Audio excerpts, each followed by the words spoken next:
The warning siren screamed across the crystal cities of Kepler 442b. Elder Thalrin pressed his thin, pale hands against the observation window and watched his world die. Below him, massive machines crawled across the once beautiful landscape, like metal spiders. They ate everything in their path: trees, buildings, even the soil itself. The scourge had come to harvest his planet.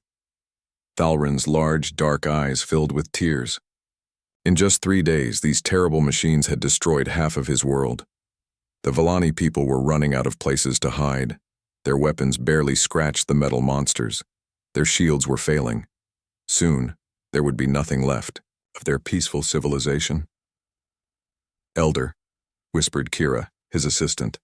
Her voice shook with fear. "The Defense Council is asking for orders. What should we tell them?" Thalrin turned away from the window. He looked old and tired. For 200 years he had led his people in peace. They had never known war.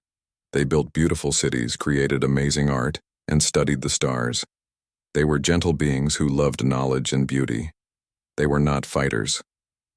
"How many of our people are left?" he asked. "Maybe 2 million, Kira said quietly. "The northern cities are gone. The eastern settlements too. Only the underground shelters are still safe, but not for long." Thalrin closed his eyes. 2 million souls left from a population of 50 million. The scourge machines worked fast. They turned everything into raw materials for making more machines. It was like a disease that spread across worlds, leaving nothing behind but empty rock. "Elder, there is one more thing," Kira said. She held a small device in her hands. "Our deep space scanners picked up something strange. There's a planet 47 light years away. The signals coming from it are unusual." "What kind of signals?" "They call their world Earth. The readings we're getting don't make sense. The gravity is twice what we can handle. The atmosphere has poison gases. There's deadly radiation from their star. The weather systems are violent. It should be impossible for any life to exist there." Thalrin frowned. "But there are life signs?" "Yes, Elder. Very strong life signs, billions of them. And they're sending radio waves into space. They have technology. They have space travel." Kira paused. "Elder, if beings can survive on such a deadly world, maybe they could help us." The ground shook as another section of the city's shield failed. Through the walls, they could hear the sound of metal grinding against stone. The scourge was getting closer. Thalrin made his decision. Set up the emergency broadcast system. Send a message to this Earth.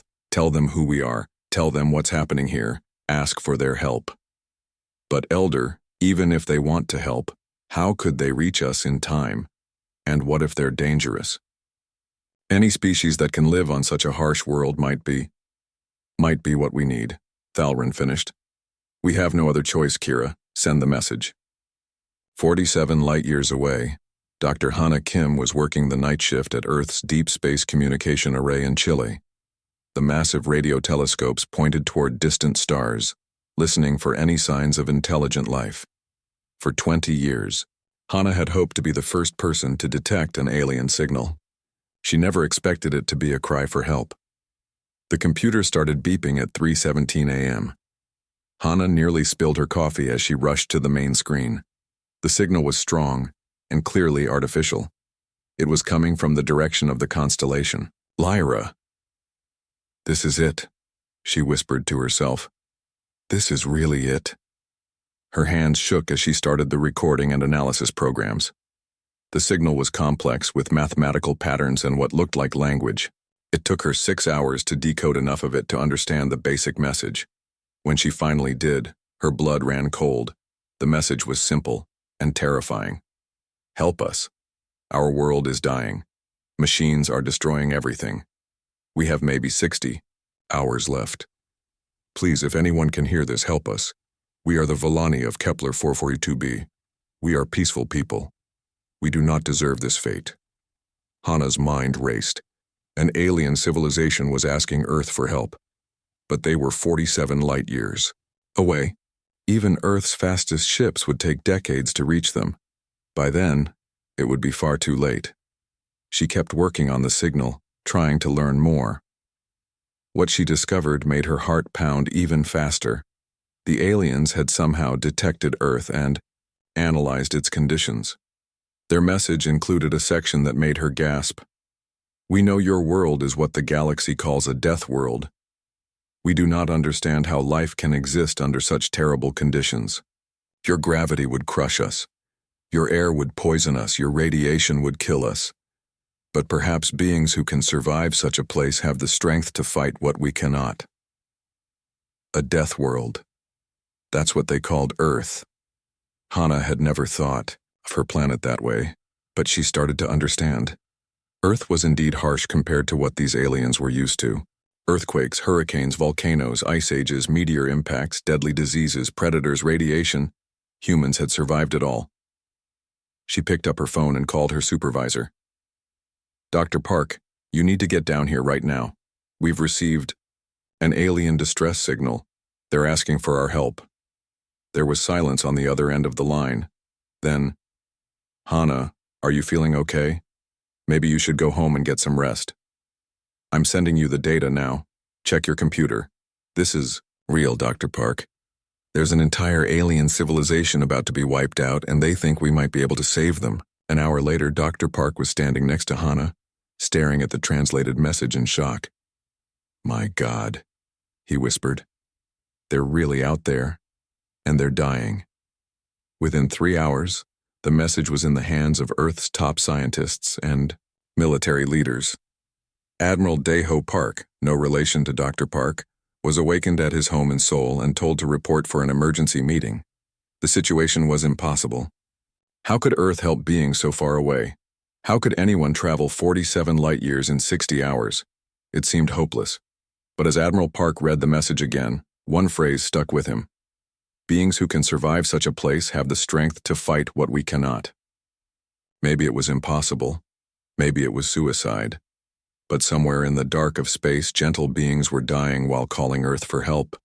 And humans had never been very good at ignoring cries for help, even when helping seemed impossible. The Admiral reached for his secure phone.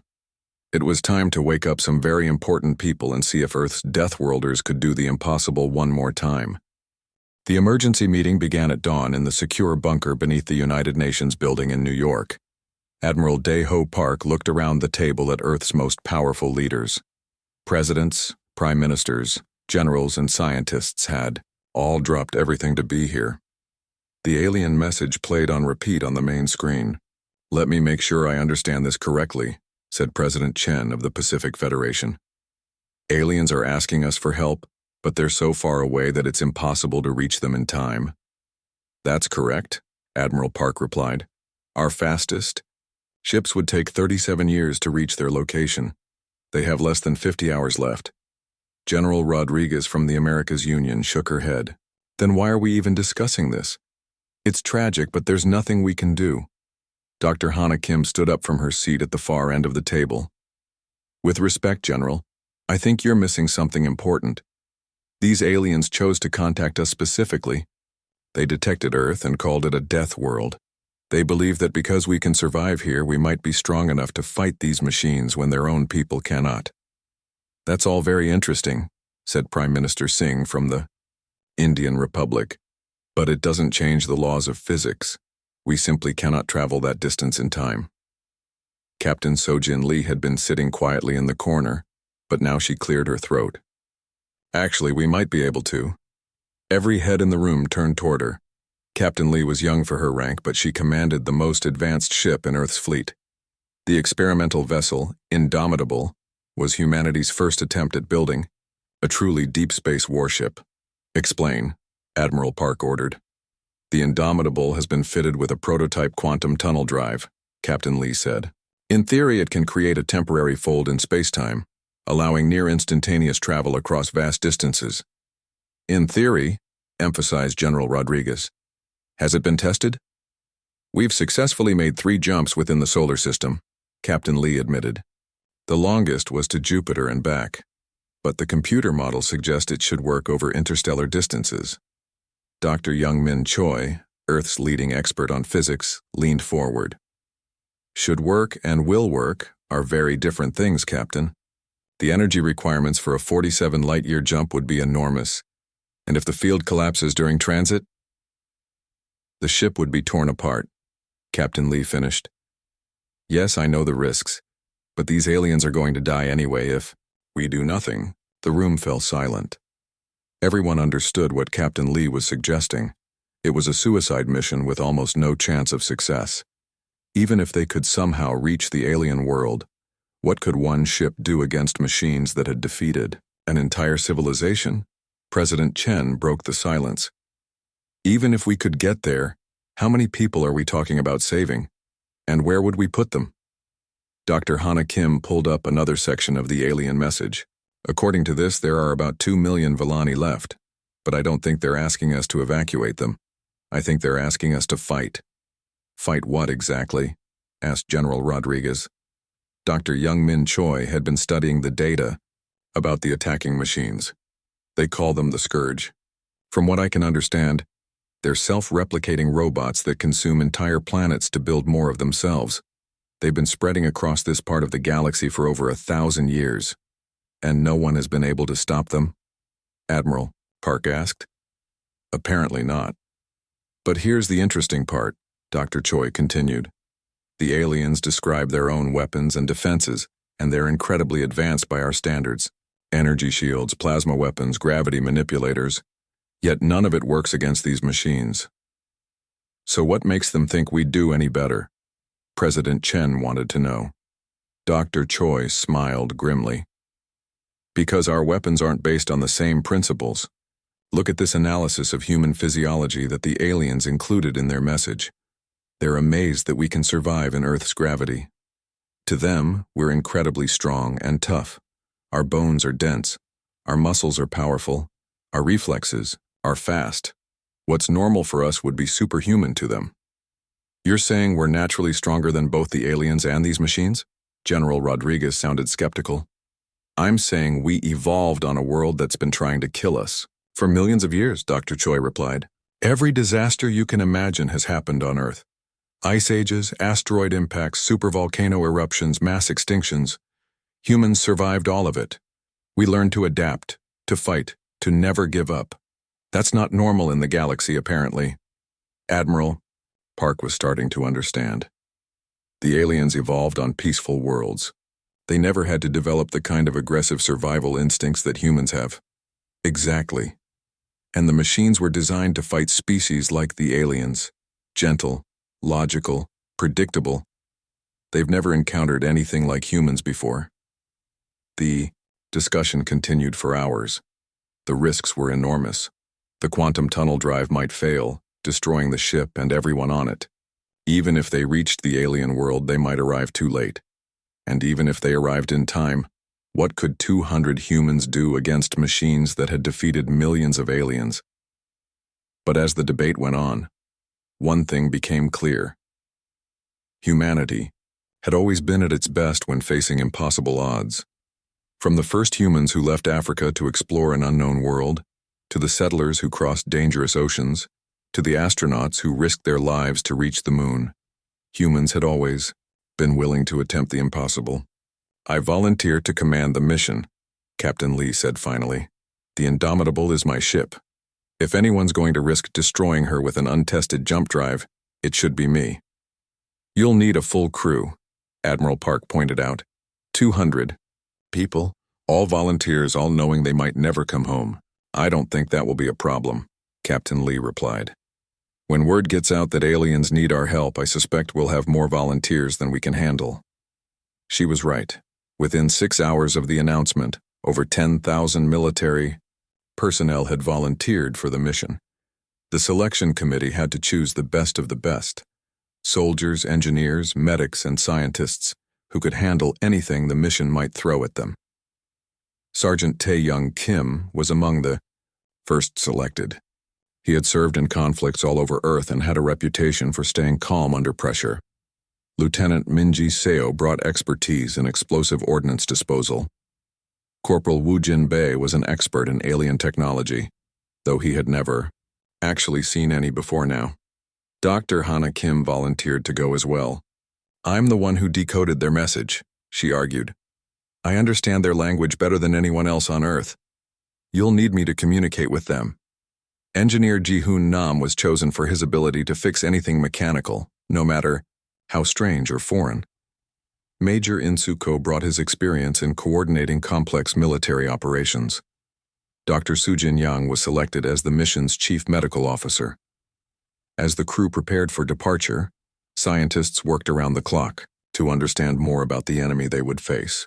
The Scourge machines seemed to operate on pure logic, like a computer virus that had gained physical form. They consumed resources efficiently and eliminated threats methodically. They had never encountered an enemy that fought back with emotion, instinct, and unpredictable tactics. "The aliens keep talking about how we're from a death world," Dr. Choi explained to the mission crew during their final briefing. "To us, Earth is just home. But to them, our planet is a nightmare of deadly conditions that should have killed us long ago. The fact that we not only survived but thrived here makes us something they've never seen before." Captain Lee stood before her crew as they prepared to board the Indomitable. "I'm not going to lie to you," she said. "This mission is probably suicide. The jump might kill us. Even if it doesn't, we're going to fight an enemy that has destroyed civilizations far more advanced than ours. But somewhere out there, people are dying while calling our planet for help, and humans have never been very good at ignoring cries for help." The crew boarded the ship in silence. Each person knew they might never see Earth again, but they also knew that if they succeeded, they would be the first humans to save an alien civilization. They would show the galaxy what Earth's Deathworlders could do when someone needed help. Admiral Park watched from the control room as the Indomitable powered up its experimental drive. "Good luck," he whispered, though he knew they couldn't hear him. The ship disappeared in a flash of blue light, beginning a journey that would either end in disaster or change the galaxy forever. The Indomitable emerged from the quantum tunnel in a blaze of twisted space and crackling energy. Captain Soo-jin Lee gripped her command chair as the ship shook violently, its hull groaning under stresses it was never designed to handle. Sparks flew from damaged control panels and the lights flickered on and off. "Hull integrity at 93%, reported Engineer Ji-hoon Nam. "Drive core is stable but running hot. We made it, Captain, but I wouldn't recommend doing that again anytime soon." Captain Lee looked at the main screen and felt her heart sink. Kepler 442b hung before them like a wounded animal. What should have been a beautiful blue-green world was now mostly gray and black. Massive scars crossed the surface where the Scourge machines had stripped away everything living. Even from orbit, she could see the mechanical swarms moving across the planet like infections. "My God," whispered Dr. Hana Kim from her station. "We're too late. Look at it." "No," Captain Lee said firmly. "We're not too late until every alien down there is dead. Get me a scan of the surface, find me signs of life." The sensors worked for several minutes before Dr. Soo-jin Yang looked up with hope in her eyes. "I'm detecting underground settlements. Lots of them. The aliens are still alive down there, Captain. Maybe 2 million life signs, just like their message said. And the machines? Everywhere," reported Corporal Woo Jin Bei. "I count over 50,000 large units on the surface, plus millions of smaller ones. They're concentrated around what look like the last alien cities." Suddenly, the communication system crackled to life. A voice spoke in the musical language of the Villani, which Dr. Hana Kim quickly translated through her computer. "Unknown vessel. This is Commander Elisa of the Villani Defense Force. Please identify yourself. If you are here to help us, you must know that our situation is hopeless. The Scourge will consume our last cities within hours." Dr. Kim activated the translator and spoke into her microphone. "Commander Elisa, this is Dr. Hana Kim of the Earth vessel Indomitable. We received your distress call. We've come to help." There was a long pause. Then Commander Elisa's voice returned, filled with disbelief. "Earth? The death world? But how is this possible? Your people should not be able to survive in space. Your world's conditions would kill any known life form." "That's exactly why we're here," Dr. Kim replied. Your message said you needed someone strong enough to fight what you cannot. We're those someone. But there are only 200 of you. The Scourge has millions of units. Even if you are Deathworlders, how can so few make a difference? Captain Lee took the microphone. Commander, we didn't come here to run away. We came here to fight. Tell us where you need us most. Down on the planet's surface, Commander Elisa stared at her communication device in amazement. The aliens from the Death World had actually come. She was a tall, slender being with pale, almost transparent skin and large, dark eyes that could see in very low light. Like all Villani, she was graceful and intelligent, but her people had never known real violence. They had no experience with war. The main Scourge processing center is attacking our largest remaining city, she said. If they break through our shields, 50,000 of my people will die. But I must warn you, our most powerful weapons have barely slowed these machines down. Understood, Captain Lee replied. We're coming down now. Clear us a landing zone as close to the action as possible. Sergeant Tae-Young Kim was already suiting up his squad for combat when the captain's orders came through. He had fought in wars all over Earth, but this was different. This time he was fighting to save an entire alien species.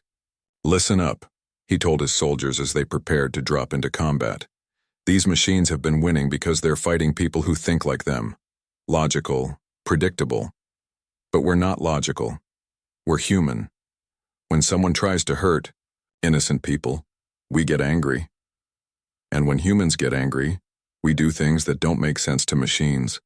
The dropships launched from the Indomitable like falling stars. As they descended through the alien atmosphere, the human soldiers got their first real look at their enemy. The Scourge machines were like nothing they had expected. Some were as big as buildings, others as small as insects. They moved with perfect coordination, each unit knowing exactly what all the others were doing.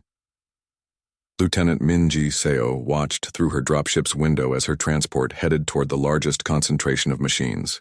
They look like giant spiders made of metal, she said over the radio. And there are way more of them than our scans showed. The dropships landed in a valley just outside the besieged Villani city.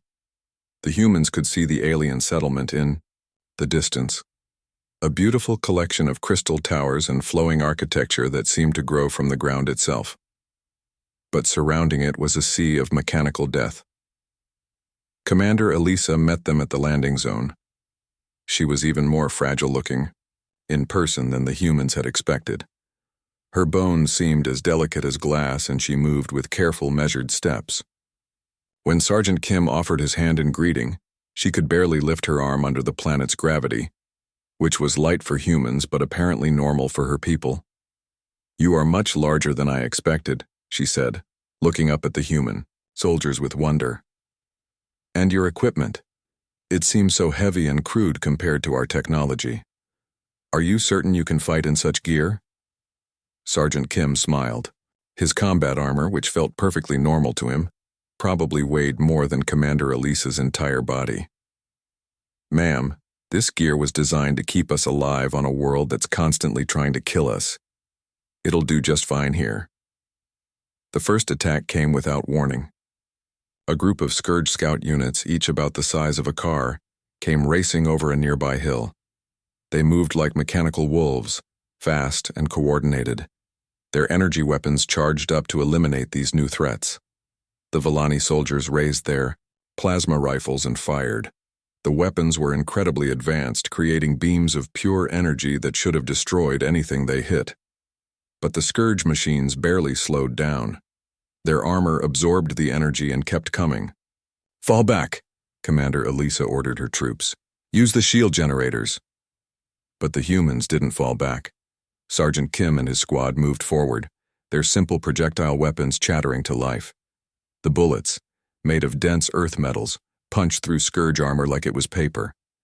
The machines, designed to defend against energy weapons, had no protection against solid projectiles moving at high speed. How is this possible? Commander Elisa gasped as she watched human weapons tear the scout units apart. Corporal Wu Jin, Bei, was already examining the wreckage. Their armor is designed to disperse energy, he explained. but it can't handle kinetic impact. These machines have never fought anyone who still uses bullets.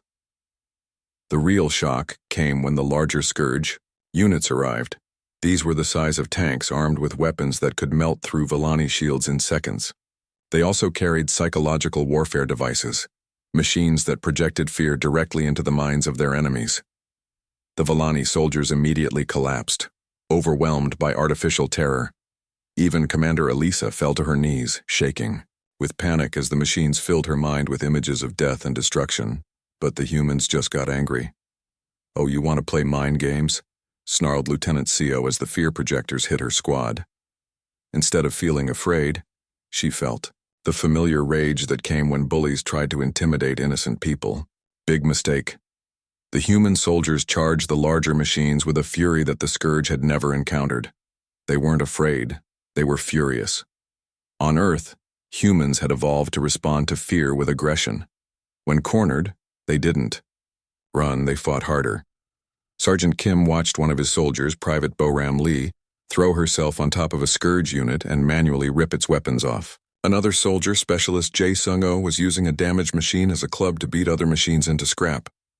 "This is impossible," Commander Elisa whispered as she watched from behind cover. "They're not afraid. How can they not be afraid?" Dr. Hana Kim, who had come down with the combat teams to serve as translator, smiled grimly. "Because we're from a death world, Commander. On Earth, the things that scare us are things like hurricanes, earthquakes, and asteroid impacts. A few machines. With psychological weapons, that's just Tuesday for us." The tide of battle was turning.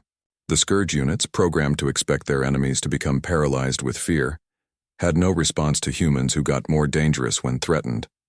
Their logical combat algorithms couldn't account for soldiers who fought with pure emotion. But this was just the beginning.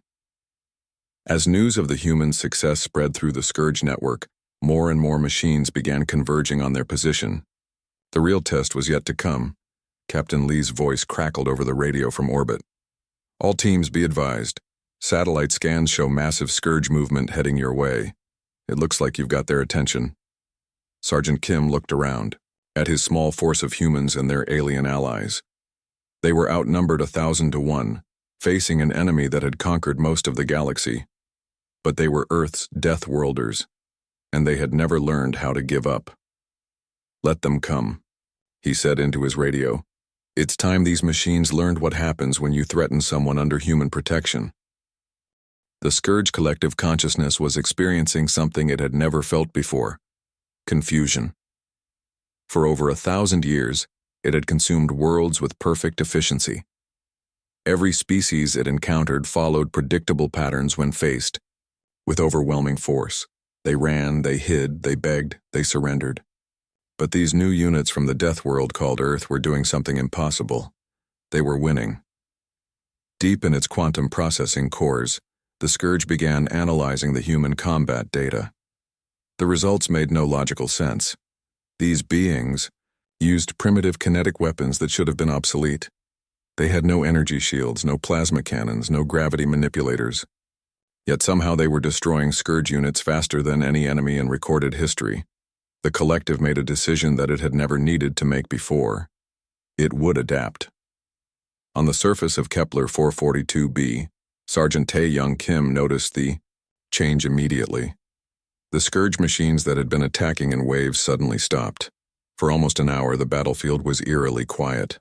The humans used the time to help evacuate wounded Villani civilians and set up defensive positions. "They're planning something," Lieutenant Minji Seo said as she watched the distant machines through her scope. "Look at how they're moving now. It's different." She was right. Instead of the mindless swarm attacks they had been using, the Scourge units were now moving with careful coordination. They were studying human tactics, learning from each encounter and beginning to counter-adapt. Dr. Hana Kim was working with Commander Elisa in the Alien Command Center, trying to understand the enemy better. The Villani computers contained thousands of years of data about the Scourge, gathered from dozens of fallen civilizations. "According to this," Dr. Kim said, pointing at the holographic display, "the Scourge learns and adapts. but it's never had to adapt this quickly before. Most species fight in predictable ways, but humans fight like madmen, Commander Elisa finished. Her large eyes showed both admiration and worry. Your people are brave beyond anything I have ever seen, but the Scourge is changing. Look at these readings. The display showed Scourge units across the planet suddenly linking together in new patterns. Instead of individual machines, they were forming massive networked clusters. The collective intelligence was focusing all its processing power on the human problem. It's treating us like a virus in its system, Dr. Kim realized. It's mobilizing everything to eliminate us before we can spread. Captain Sojin Lee's voice came through the communication system from orbit. All ground teams, be advised, I'm seeing massive movement across the entire planet. The Scourge is redirecting 80% of its forces toward your position. ETA approximately 2 hours. Engineer Ji-Hoon Nam looked up from the alien computer he was studying. Dr. Kim, I found something interesting here. The Scourge doesn't just communicate through radio waves. They use quantum entanglement links. If we could disrupt those links, the individual units would lose coordination, Dr. Kim finished. They'd go back to acting like separate machines instead of one giant intelligence. Commander Elisa shook her head sadly. We tried that approach years ago. The quantum nodes are heavily defended and scattered across the planet. You would need to attack 12 locations simultaneously, and each one is protected by thousands of machines. 12 simultaneous attacks? Lieutenant Seo grinned as she listened to the conversation. That actually sounds easier than some of the missions we've run on Earth. Dr. Su-Jin Yang, who had been treating wounded Villani civilians, looked up from Muro, her medical station. Commander Elisa, I need to ask you something about your people's biology. How do you handle stress and physical trauma? We don't handle it well, the alien commander admitted. Our bodies are not designed for violence. Even watching combat can cause us to become ill. We were never meant to be warriors. Dr. Yang nodded. That explains why the Scourge psychological weapons work so well on you. But it also explains why they don't work on humans. We evolved from predators and prey animals. Our entire nervous system is designed to handle stress and keep fighting even when injured. Is that why your people seem to become more dangerous when threatened? Commander Elisa asked. Exactly. On Earth, the most dangerous animals are the ones that are cornered, or protecting their young. Humans inherited that trait. When we're scared or angry, we don't shut down, we fight harder. The conversation was interrupted by alarms throughout the alien city. The Scourge's adapted forces had arrived, and they were nothing like the machines. The humans had fought before. These new units moved with deadly precision. They had analyzed human tactics and developed counters for each one. They carried kinetic shields to stop bullets. They attacked from multiple directions at once to prevent human rage-fueled charges. They even had new psychological weapons designed specifically to affect human brain chemistry. Corporal Wu Jin Bei was the first to encounter the adapted machines. His squad was defending the city's main entrance when the new Scourge units attacked. "Sergeant, these things are different," he shouted into his radio. "They're not falling for our usual tricks." The battle became more desperate by the hour. The adapted Scourge machines were learning faster than the humans could adjust. Worse, the new psychological weapons were actually starting to affect some of the human soldiers. Instead of making them angry, these weapons caused confusion and disorientation. But the humans had one advantage that the Scourge couldn't account for: creativity. While the machines followed logical adaptation patterns, humans did whatever worked, no matter how crazy it seemed. Private Bo-Ram Lee started the new trend when she ran out of ammunition. Instead of retreating, she grabbed pieces of destroyed Scourge machines and started throwing them at other machines. "Hey!" she yelled to her squadmates. "Their own armor works great as weapons." Specialist Jae Sung-oh took the idea further. Harkyo began using psychological warfare against the machines themselves, shouting random nonsense to confuse their audio processors. "Come on, you overgrown calculators. Is that the best you've got?" The machine's logical cores couldn't process this kind of chaotic behavior. They had been programmed to fight rational enemies, not humans who used broken machines as clubs while yelling insults. Major Insu Ko, who had arrived with the second wave of reinforcements from Earth, saw an opportunity. All teams, listen up. The machines are adapting to our standard tactics, so we're going to stop using standard tactics. From now on, nothing we do should make logical sense. The order led to the strangest battle in galactic history. Human soldiers began using tactics that no military academy had ever taught. They attacked when they should have retreated, used damaged equipment as weapons, and fought in ways that violated every rule of logical warfare. The Scourge collective consciousness found itself in an impossible situation. Every time it adapted to counter-human tactics, the humans changed to something completely different. It was like trying to fight an enemy that had no fixed strategy, no logical goals, and no predictable behavior patterns.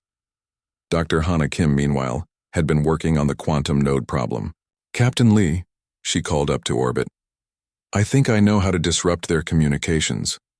But I need you to position the ship above these coordinates and fire everything you've got at the planet's core." "The core?" Captain Lee sounded confused. "What's down there?" "The main quantum processing center," Dr. Kim explained.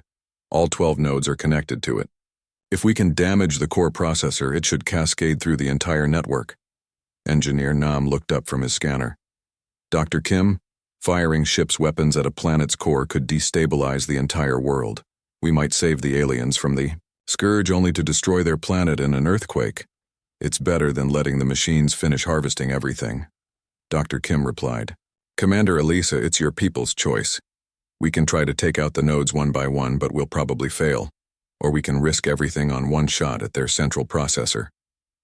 Commander Elisa looked around at her dying world. Through the E-dia crystal windows of her command center, she could see the endless swarms of machines tearing apart everything her people had built over thousands of years. "Do it," she said quietly. "If there's a chance to stop them, take it." Captain Lee's voice came from orbit. "All ground teams clear the target area. We're going to find out if human stubbornness can crack a planet." The Indomitable's weapons charged to full power. It wasn't the most advanced ship in the galaxy, but it had been built by a species that had learned to never give up. If Earth's Deathworlders were going to save an alien civilization, they were going to do it the human way, with maximum force and minimum concern for the odds against them. The bombardment began, and the ground shook as human determination met alien desperation, in a gamble that would determine the fate of an entire world. The Indomitable's weapons fired with the fury of a dying star. Beams of concentrated energy lanced down through Kepler 442b's atmosphere, penetrating deep into the planet's crust. The ground shook as human technology met the Scourge's quantum processing core buried miles beneath the surface. Every human and Villani on the planet felt the impact.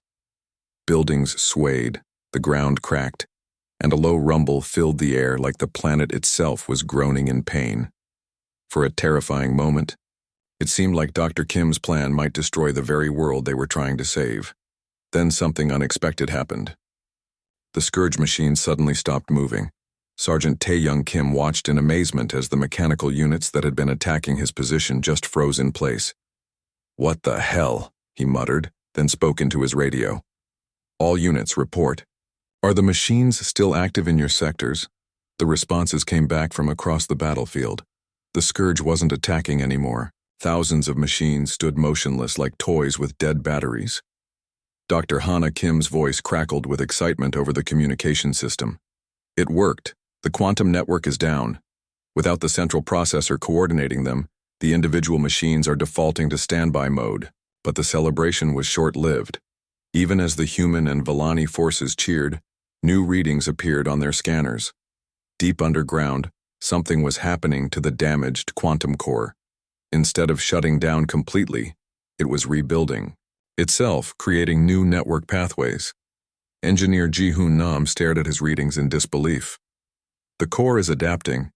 It's not just repairing the damage, it's creating a completely new communication system, one that can't be disrupted the same way. Worse, the reboot process seemed to be making the Scourge smarter. As the machines began moving again, their coordination was even better than before. They had learned from their defeat and were preparing for a final devastating assault. Commander Elisa looked at the tactical display with growing despair. The machines are massing for an attack on our last 3 cities simultaneously. They're going to end this war in one strike. Captain Sojin Lee's voice came from orbit, tense with urgency. Ground teams, I'm detecting massive energy buildup from the Scourge units. They're preparing something big. Lieutenant Minji Seo was studying the readings when she noticed something strange. Wait a minute. Look at this energy signature. They're not just preparing to attack. They're building some kind of planet killer device. The realization hit everyone at the same time. The Scourge Collective had decided that if it couldn't harvest Kepler 442b efficiently, it would simply destroy the entire planet. It would rather lose all the resources than allow these unpredictable humans to interfere with its operations again. Dr. Su Jin Yang examined the scanner data with growing alarm. The device they're building will destabilize the planet's core. When it activates, it'll cause a chain reaction that will tear the world apart.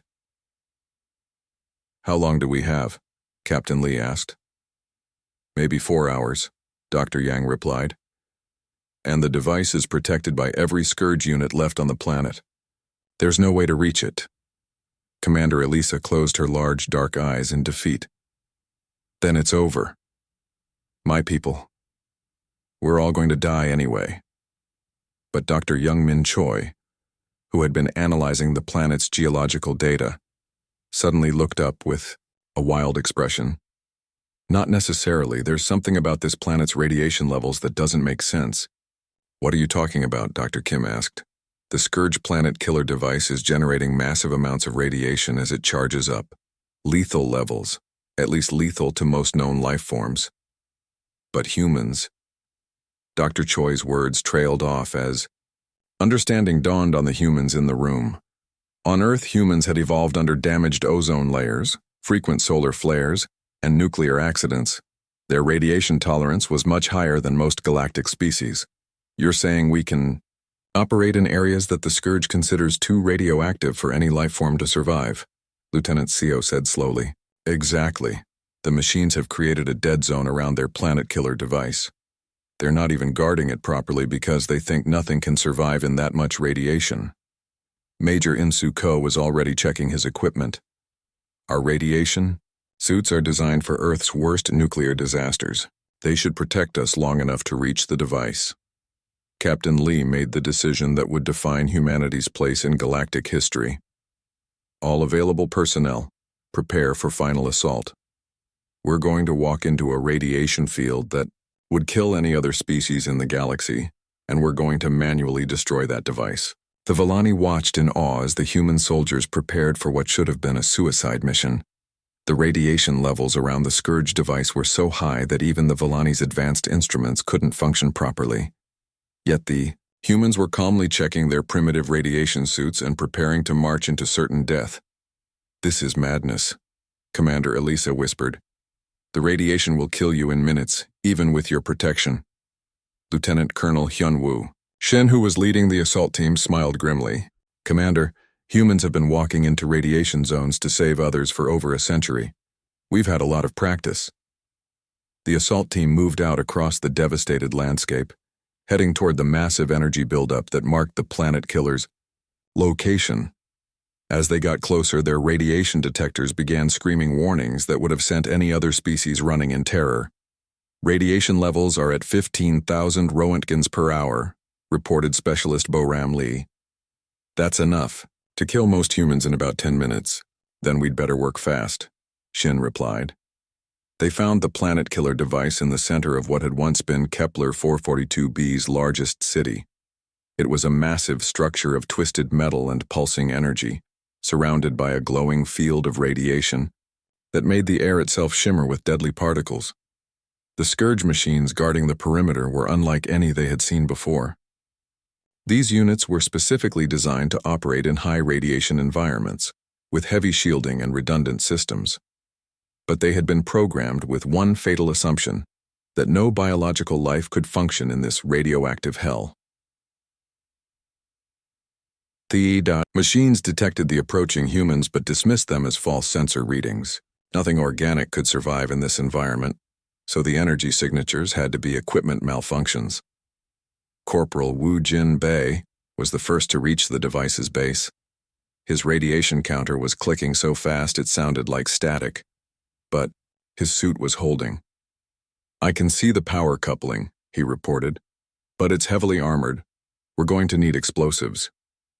"On it," replied Private Jae-sung-oh, who was carrying enough explosives to level a city block. "Give me 5 minutes to set the charges."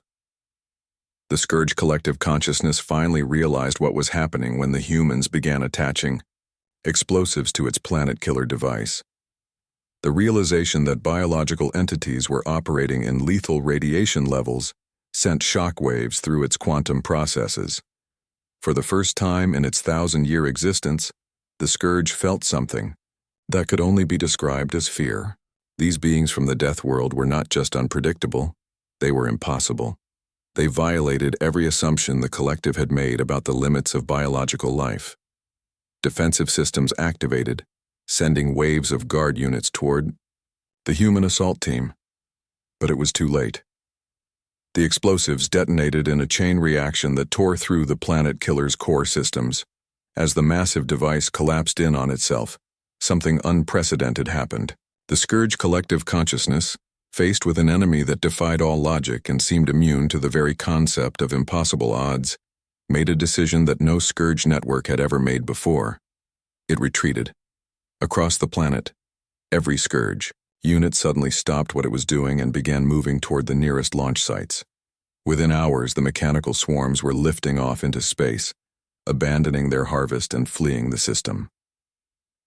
Commander Elisa stood at the observation window of her command center, watching the Scourge fleet disappear into the darkness between the stars.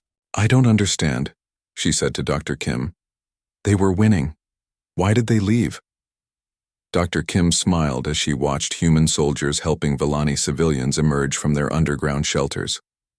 "Because for the first time in their existence they encountered something they couldn't adapt to, couldn't predict, and couldn't understand. They encountered humans who refused to accept that anything is impossible." The aftermath was swift. News of the Scourge's retreat spread through galactic communication networks faster than light itself. For civilizations that had lived in terror of the mechanical plague for over a millennium, the news was almost too good to believe. But the evidence was undeniable. The Deathworlders from Earth had accomplished what the galaxy's most advanced civilizations could not. They had made the Scourge run. Elder Thalrin stood in the ruins of his city, breathing free air for the first time in weeks. Around him, Villani, families were reuniting as the underground shelters opened. Children who had never seen the sky were laughing as they played in the sunlight. "Thank you," he said simply to Captain Lee as she supervised the human relief efforts. "You saved us when salvation was impossible." Captain Lee looked around at the devastated but recovering world. "It's what humans do, Elder,"